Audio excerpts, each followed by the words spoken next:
ilgili dün Halkların Demokratik Partisi'ndeydim, genel merkezdeydim. Parti meclis üyesi Doğan Erbaş'la bir söyleşi gerçekleştirdim.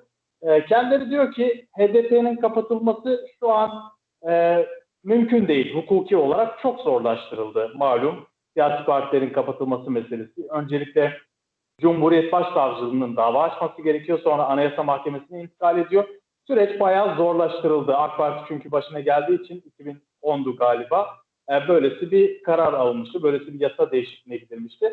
Ama HDP şöyle görüyor. AK Parti ve MHP şu an çok zor bir durumda. Hem ekonomik olarak hem siyasi olarak zor bir süreçten geçtikleri için gündemi değiştirmek istiyorlar. Gündemi de HDP üzerinden HDP'yi düşmanlaştırarak geliştirmek istiyorlar, değiştirmek istiyorlar. Tabii HDP'ye muhalefetin tavrını da sordum.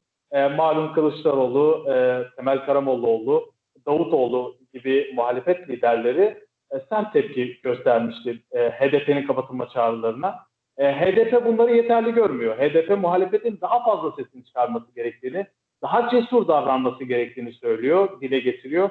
Kayınlar meselesinde de böyleydi. Diğer meselelerde de HDP'ye yönelik her türlü meselede HDP muhalefeti çok sınırlı bir muhalefet izlemekle, sınırlı bir tepki göstermekle itham ediyor. Daha fazla sesini çıkarması gerektiğini söylüyor. Bence de HDP'ye bir kapatma davası açılmaz. Açılsa da HDP daha da güçlenerek çıkar bu süreçten ki HDP de bunu dile getiriyor.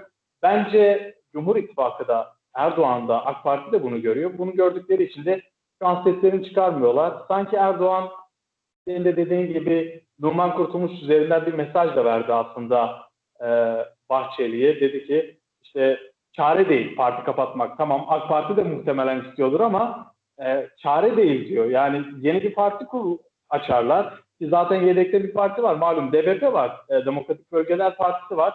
Şu an zaten eş genel başkanı Talha Aydeniz de mecliste temsil ediliyor DBP adına. Yani HDP kapatılsa bile DBP var ya da başka partiler kurulur.